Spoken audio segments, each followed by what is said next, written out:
Top 10 Myths about GTA 5. There are numerous myths and misconceptions about the GTA games. These are widely disseminated, but they are false. None of the games are more misunderstood by the general public than the Grand Theft Auto series. Parental groups have vilified it, and it has been censored worldwide. It was mentioned in a few U.S. government investigations into the impact of gaming on children. Today, we are showing you the top 10 myths, and for more uploads like this, subscribe now. Here we begin. Number 10. To mod is impossible. One common misconception about Grand Theft Auto, particularly GTA 5, is that it is impossible to mod. Unfortunately, as time passes, more and more companies make it difficult, or even impossible, to mod their games. However, this is not always the case with GTA 5. Modding was once very simple in the game until Rockstar decided to crack down on it. Mods are now mostly available through customized servers, though access to these private servers requires special permissions in the first place. Number 9. GTA 5 Online is a waste of time. The Grand Theft Auto 5 campaign is bombastic and involved throughout, creating a cinematic experience told through 3 lenses. After that, trying out GTA Online without anything cool unlocked may seem boring. On the other hand, GTA Online provides many features that the campaign does not. It does, of course, have other players, which leads to imaginative role-playing situations, co-op, server-wide events, and more. But unfortunately, these cannot be replicated in the main story's relatively linear structure. Number 8. No female protagonists are there in the game. One criticism of the Grand Theft Auto series is the scarcity of good female characters, particularly female protagonists. Indeed, there have been rumors that Grand Theft Auto 5 will feature a female protagonist, though this is still a rumor. However, the original Grand Theft Auto games, the 2D ones, did allow the player to play as a woman. Unfortunately, this criticism of the series remains valid, as there hasn't been a female lead since the early 2000s. Number 7. Is worth playing for the open world. Grand Theft Auto games have sprawling open worlds that grow in size as the series progresses. As a result, it's incredibly simple to jump into one of these games and play around in the sandbox-like world. There's much more to do than that, but fans who aren't invested in the story won't say as much.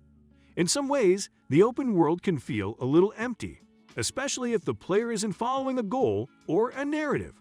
Number 6. GTA's 1 and 2 are not worth playing, but GTA 5 is. Grand Theft Auto started as a top-down shooter with a shaky story and even shakier driving mechanics. Even the first 2 games in the series are difficult to find these days, as they were released around the millennium. They're worth picking up for those who can find them. Players will undoubtedly enjoy seeing how far the series has progressed. Its original concept was similar to games like Hotline Miami, but it lacked the modern touch. Number 5. The best-selling game of all time is GTA 5. One popular misunderstanding about the Grand Theft Auto series is that GTA 5 is the best-selling game. It's been released on various consoles over the last decade, and it's still as popular as ever. However, GTA 5 is the second most popular game, trailing only Minecraft. It'll take some time to bring down the colossus of a game, but that game will be well worth the wait once it does. Number 4. GTA 5 is the best among any other series. One common sentiment among casual Grand Theft Auto fans is that GTA 5 is the series' best entry. It's the most recent, and its short time on the market must imply that it's a good game, right? Unfortunately, most die-hard fans rank GTA 5 lower on that list. The lack of meta customization, such as cheats, the lack of meaningful storytelling, and the reliance on visuals over gameplay doom it. Number 3. All the games are interconnected. Fans refer to 4 main games in the Grand Theft Auto series: Vice City, San Andreas, GTA 4, and GTA 5. These are the series' only 3D games, and each one has its own distinct storyline that follows new characters and events. These games have numerous minor details that dedicated fans can discover that connect one location to another. Characters, events, and stories from previous games, on the other hand, rarely cross over. Number 2. There are not many things to do except grind. GTA Online is an entirely different experience than GTA 4. Other gamers can and will become involved in the player's game, for starters. There are also exclusive missions, cars, items, and more things that can only be obtained through GTA Online. At some point, the primary goal of GTA Online becomes amassing enough money to purchase some higher-priced items. However, it is not the only option.